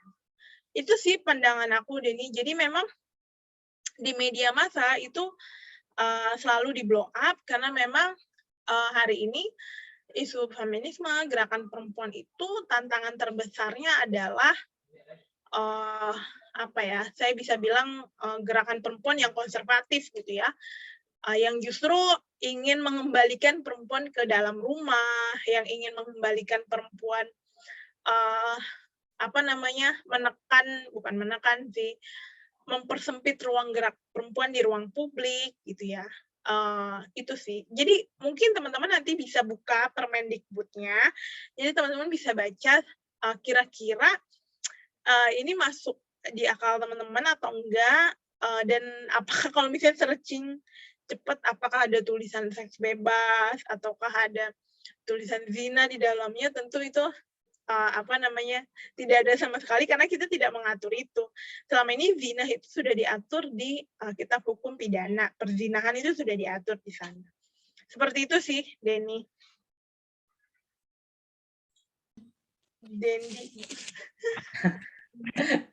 Iya, Kak. Makasih, Kak.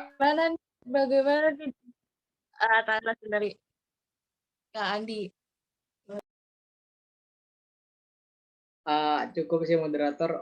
Jawabannya emang keren banget sih Kak Andi ini. Terima kasih Kak.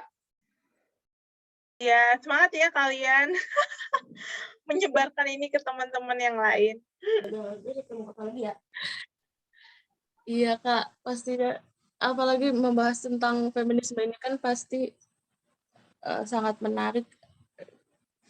Dan tadi aku setuju banget sama pendapat dari Kak Andi tentang keberadaan Permendikbudristek ini bukan mengajarkan atau melegalkan adanya seks bebas ya Kak, karena jika memang ada persetujuan di antara dua orang yang ingin melakukan tindakan seperti itu, pastinya itu bukan termasuk pelecehan seksual karena itu kan mereka melakukan itu karena kesepakatan bersama. Dan ya, sekarang aku mau nambahin. Ya, silakan Kak. Sedikit aja. Nah, jadi teman-teman harapannya dengan ada entah Permendikbud ya ataupun RU tindak pidana kekerasan seksual, selama ini kan selalu mungkin teman-teman ya yang mahasiswa tahu ya, misalnya ada hubungan pacaran, kemudian mereka akhirnya sexually aktif gitu dalam hubungan pacaran, kemudian si perempuan tuh nggak sadar bahwa ternyata dia dieksploitasi secara seksual oleh laki-lakinya gitu ya.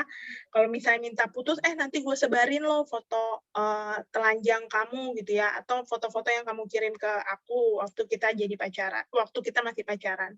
Nah, dengan adanya undang-undang kekerasan seksual, penghapusan kekerasan seksual jika disahkan, atau dalam lingkungan kampus misalnya Permendikbud ini, itu kasus-kasus kekerasan seksual yang terjadi di ranah pacaran, itu tuh bisa terungkap gitu ya. Jadi bahwa tadi Sekar bilang ya kalau persetujuan nggak apa-apa. Nah, dalam isu feminisme kata persetujuan juga diplomatis. Kadang-kadang aku bilang iya, tapi kan aku misalnya diiming-imingi janji dinikahi gitu ya, jadi bilangnya iya, atau janji dapat nilai bagus jadi bilangnya iya, atau janji dibeliin handphone bagus terus bilangnya iya. Nah, itu sebetulnya masuk juga dalam unsur-unsur kekerasan seksual. Jadi ada manipulasi.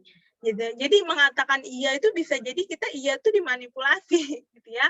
Nah, jadi apalagi misalnya dalam kasus-kasus ingkar janji kawin misalnya. Jadi yaudah kita pacaran, ntar gue bulan depan gue lamar lo lah, tapi kita tidur dulu gitu kan. Tahu-tahu bulan depan hilang. Nah, itu bisa dijerat dengan RUU tindak pidana kekerasan seksual karena di situ ada ingkar janji, manipulasi dan seterusnya.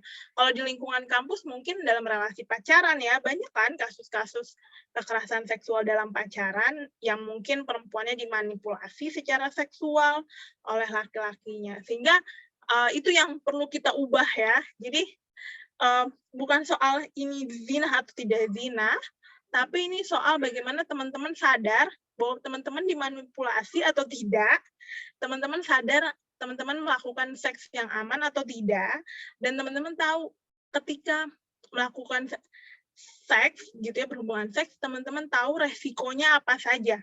Gitu ya. Kadang-kadang kan anggapannya orang, iya ini seks bebas, tapi teman-teman nggak tahu resikonya apa, tiba-tiba hamil, aborsi, meninggal, gitu ya. Itu kan juga problem-problem yang muncul di lingkungan kampus, gitu ya. Terus misalnya berhubungan seksual, bergonta-ganti pasangan, tahu-tahu HIV, itu problem yang sangat menurut aku jadi sangat besar gitu ya, dan mempengaruhi aspek kehidupan kita yang lebih besar. Jadi justru pendidikan soal kekerasan seksual, terus pendidikan seksual yang komprehensif itu penting, bahwa ini bukan mengajarkan Anda untuk seks bebas, tapi sebelum kamu seks bebas, kamu harus tahu dulu nih prasyarat-prasyaratnya. Sehingga orang mikir kan, oh ya udah daripada gue kena HIV, daripada gue ternyata dibohongin, dimanipulasi, atau ternyata nanti harus aborsi, sehingga kan menghindari gitu ya. Itu yang justru didorong gitu, semangat kesadaran tentang seksualitas yang aman. Itu sih Sekar dan teman-teman. Baik, Kak Andi, terima kasih ya atas penjelasannya juga, dan pasti bermanfaat buat kita, apalagi para perempuan nih. Kita harus ya pasti selektif lah dalam memilih pergaulan ataupun kita menjalin hubungan dengan lawan jenis kita ya Kak. Dengan keberadaan Permendikbudristek ini sebenarnya juga mengapresiasi banget langkah cepat dari Bapak Menteri Pendidikan Pak Nadiem Makarim sudah berani dalam mengambil tindakan untuk mengatasi kekerasan seksual ini. Dan bahkan di saat disahkannya Permendikbud ini masih ada nih Kak, aku sempat baca di satu artikel, ada anggota legislatif yang masih bisa nih dalam mengkritik adanya Permendikbud Ristek ini, apalagi di bagian yang sebelumnya Mas Dendi sampaikan ada kalimat-kalimat yang multitafsir yang dapat mengecoh pandangan dari masyarakat. Itu menurut aku kayak kenapa dengan sangat mudahnya seorang anggota legislatif mengkritisi peraturan menteri, sedangkan lembaganya sendiri tidak kunjung mensahkan adanya RUU PKS ini dan masih terus digantung, yang tadinya sangat ibaratnya dijadikan topik utama di dalam sidangnya, terus sekarang seakan-akan menghilang, terus nanti ada lagi. Itu kan jadi membuat masyarakat sendiri bingung akan keberadaan dari RUU PKS ini. Tapi sebelumnya kan Kak Andi sudah menjelaskan bahwa nanti di tanggal 18 Desember ya Kak, akan ada pengesahan atau titik terang dari RUU TPKS ini ya Kak. Iya, kita tunggu aja Sekar. Kalau nggak disahkan ya berarti kita tunggu tahun depan. Benar Kak, ini makanya DPR bisa banget untuk mengkritisi peraturan menteri, sedangkan mereka lelet dalam mengesahkan undang-undang yang emang sangat penting dan ditunggu-tunggu, karena kasus pelecehan seksual ini semakin tahun malah semakin tinggi gitu, Kak. Untuk teman-teman sendiri, mungkin ada nih yang ingin ditanyakan ke Kak Andi seputar dari RUU PKS ini, apakah nanti saat disahkannya RUU PKS ini dapat mengadvokasikan hak-hak dari perempuan itu sendiri atau tidak? Boleh nih teman-teman, silakan. Yumna raise hand. Yumna nih ditunggu-tunggu. Kayak semangat banget emang Yumna kalau Ya, terima kasih buat moderator dan Kak Andi, penjelasannya bagus banget sih dari tadi, itu tambah info banget buat kita. Terus tadi aku setuju banget sama Kak Andi bahwa sekarang tuh kekerasan seksual itu kan banyak juga di sosial media kan, kayak foto teman diedit, terus mungkin body shaming yang dalam tanda kutip itu apa ya, berkaitan gitu dengan hasrat seksualitas seseorang gitu. Jadi body shaming-nya berkaitan dengan seksualitas gitu kan. Nah, tentu kan ini kan membutuhkan payung hukum yang tegas ya Kak ya. Terus aku mau nanya nih, kira-kira sebenarnya RUU PKS ini tuh sudah mengadvokasikan hak-hak dari korban dengan baik belum sih Kak? Kalau memang sudah, kira-kira apa sih hambatan yang terjadi gitu sehingga RUU ini tuh seperti judul kita kayak di ghosting gitu kan, udah masuk prolegnas, keluar lagi, terus dibahas lagi, tidak lagi. Kira-kira apa sih Kak hambatan yang terjadi? Banyak Kak, terima kasih.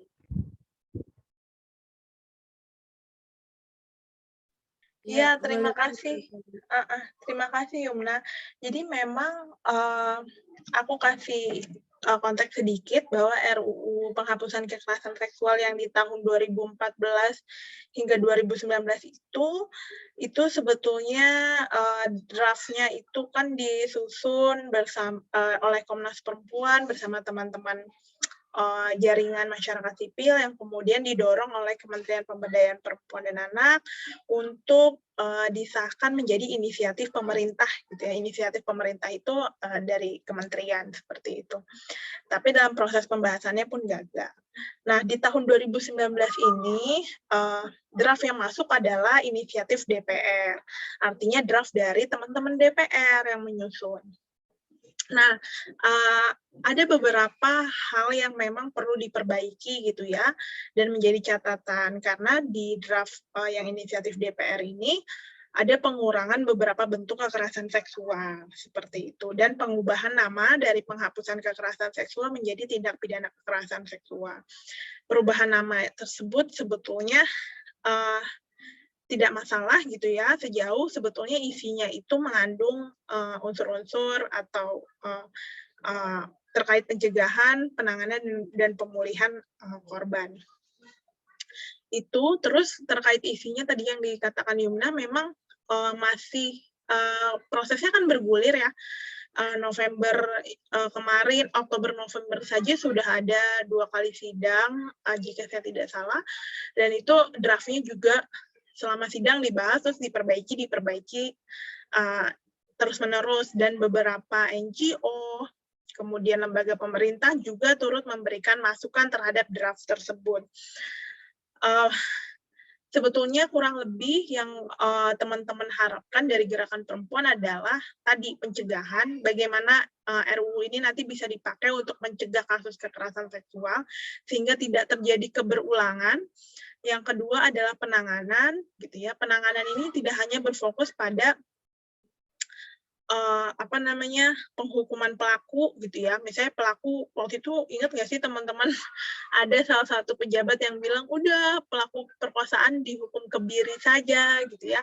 Padahal sebetulnya perkosaan itu kan bisa dilakukan bukan hanya dengan penis kan, bisa pakai jari, bisa pakai tangan, bisa pakai, kalau kita ingat kasus yang mengerikan waktu itu pakai cangkul gitu ya, bisa pakai alat lain gitu. Jadi penghukuman yang harus kebiri itu sebetulnya tidak menyelesaikan masalah gitu. Jadi penanganan ini, bagaimana perempuan dalam proses persidangan, proses penyidikan, penyelidikan, dan persidangan itu mendapatkan akses yang baik gitu ya, dan merasa mendapat keadilan gitu.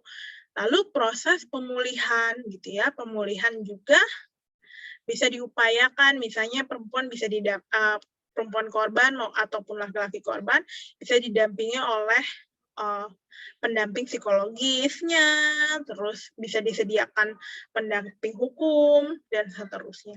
Seperti itu. Jadi intinya bukan hanya dihukum pelaku selesai gitu, tapi juga tadi diharapkan bisa membuat budaya anti kekerasan seksual di masyarakat. Gitu.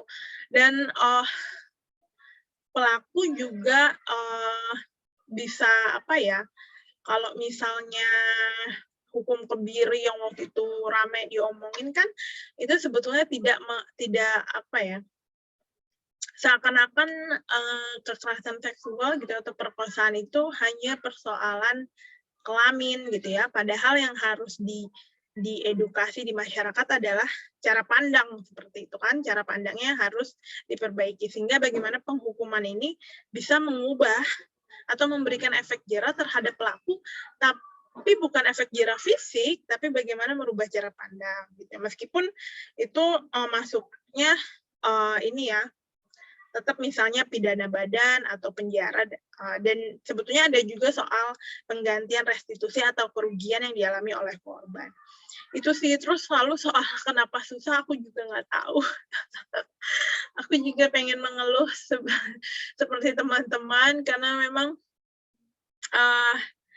banyak kepentingan politik ya, dan kita bayangkan undang-undang Omnibus Law 1 tahun sudah diketok dan disahkan, itu sangat cepat sekali, sedangkan undang-undang RUU penghapusan kekerasan seksual udah berapa nih, udah 10 tahun nggak disahkan juga ya. Aku nggak tahu kenapa mereka bisa cepat pada undang-undang tertentu dan bisa lama pada undang-undang tertentu, aku nggak bisa jawab, cuma memang banyak kendala-kendalanya, dan ini juga kalau di DPR kan konteks politiknya juga sangat kuat ya, dan tarikan-tarikan suara, kemudian tadi ada stigma-stigma ini soal zina dan lain-lain, tapi juga mungkin ada beberapa kekhawatiran kalau mereka mungkin gitu ya merasa khawatir kalau misalnya terjerat dengan kasus kekerasan seksual gitu ya, kan kita juga nggak tahu kan, itu juga banyak kemungkinan seperti itu. Juga ada soal misalnya kekhawatiran bahwa nanti para suami-suami dilaporkan dong kalau sama istrinya kalau mengalami kekerasan seksual. Padahal menurutku itu adalah argumen yang amat dibuat-buat, karena sebetulnya kan untuk ranah rumah tangga itu sudah ada PKDRT ya, penghapusan kekerasan dalam rumah tangga di tahun 2004. Kenapa kok ini kekerasan seksual di ranah publik ini gitu ya, itu sulit sekali gitu ya, karena memang kalau ini disahkan ini bisa aja banyak korban-korban kekerasan seksual yang kemudian berani melapor gitu ya, yang selama ini terbungkam seperti itu. Itu sih Yumna. Jadi ya mungkin titip pesan buat teman-teman agar terus mengupayakan isu ini beredar di kalangan mahasiswa, entah di sosial media, dan terus kita jangan kalah dengan buzzer-buzzer yang sangat masif di sosial media yang kontra sama gerakan perempuan. Itu sih. Baik, terima kasih Kak di atas penjelasannya. Gimana nih Yumna, udah cukup? Iya, cukup. Terima kasih banyak ya Kak atas penjelasannya. Oke, mungkin penjelasan dari Kak Andi tadi adalah sebagai penutup dari diskusi kita pada malam hari ini, Kak. Terima kasih banyak Kak Andi sudah meluangkan sedikit waktunya dan memberikan banyak ilmu yang pastinya kepada kita, dan juga semoga nanti video ini juga dapat mengubah pola pikir dari feminisme ini sendiri, karena kan yang Kak Andi bilang bahwa feminisme ini ada karena pola pikir kita sendiri, seperti itu. Jadi untuk perempuan juga di Indonesia untuk mengamalkan feminisme ini di kehidupan sehari-hari juga kita juga harus cukup berhati-hati, karena pasti banyak sekali oknum yang ingin menjebak, karena yang kan tadi bilang bahwa feminisme di Indonesia sendiri masih seperti malu-malu untuk diakui, karena kan pasti bakal ada gorengan lewat nih Kak dari berbagai macam masyarakat yang ditemui seperti itu Kak. Juga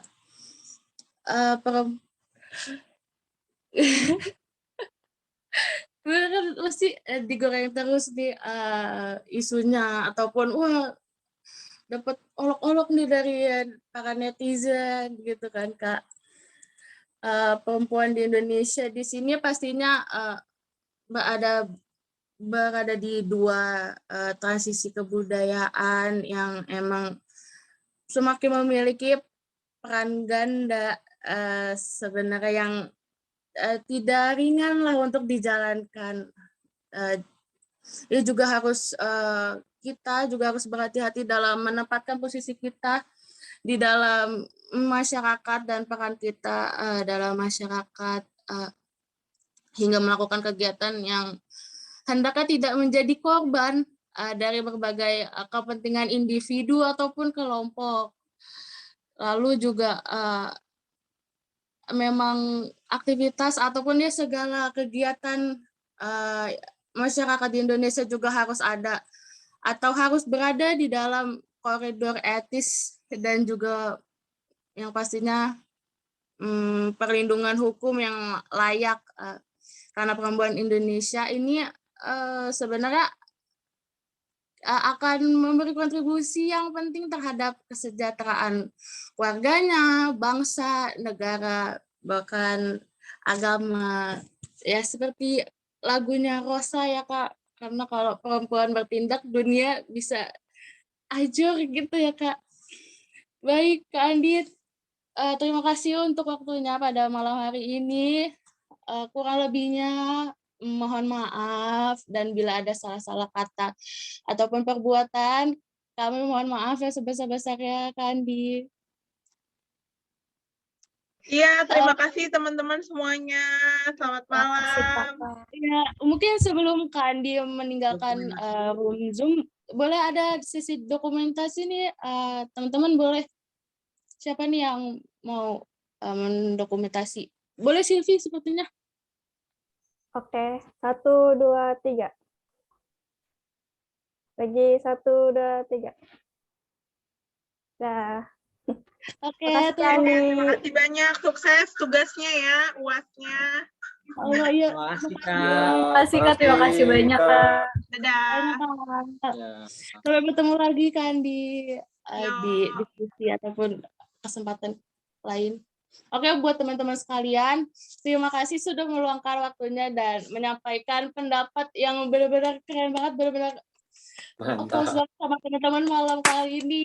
Kita berhasil menciptakan diskusi yang sangat interaktif dan mengundang narasumber yang pastinya sangat paham di bidang yang kita ingin bicarakan pada malam hari ini. Betul sekali. Oke, mungkin hanya ini. Aku juga ingin menyampaikan ya, pada intinya kan juga adanya Permendikbud dan RUU PKS juga tentunya sangat dibutuhkan ya, sangat dibutuhkan untuk masyarakat sebagai payung hukum yang benar-benar dikatakan oleh Kak Andi tadi, pencegahan dan pemulihan sama sanksi gitu. Itu dengan adanya Permendikbud juga dapat dijadikan sebagai dorongan bahwa kekerasan seksual juga tidak hanya terjadi di ranah masyarakat saja, dan ternyata juga dapat terjadi di lingkungan kampus, dan ini merupakan terobosan atau dorongan yang baik yang telah dikeluarkan oleh Menteri Pendidikan kita. Betul Betul, bukan sekali. begitu? Ya, Oke, mungkin sampai sini dulu kesempatan kita untuk dapat berdiskusi bersama. Mungkin semoga di lain waktu kita bisa bertemu lagi, kita bisa berdiskusi lagi yang pastinya membawakan topik yang sangat lagi hangat diperbincangkan dan juga menghadirkan narasumber yang pastinya bisa menjawab segala pertanyaan kita. Oke, sekian dari diskusi kelompok kami pada malam hari ini. Kurang lebihnya mohon maaf apabila ada salah dan perbuatan. Kami mohon maaf yang sebesar-besarnya. Untuk itu terima kasih. Wabillahi taufik wal hidayah. Wassalamualaikum warahmatullahi wabarakatuh. Selamat beristirahat semuanya. Waalaikumsalam Banyak. warahmatullahi wabarakatuh. terima kasih banyak semuanya. Terima kasih semuanya. Terima kasih banyak ya semuanya. Sampai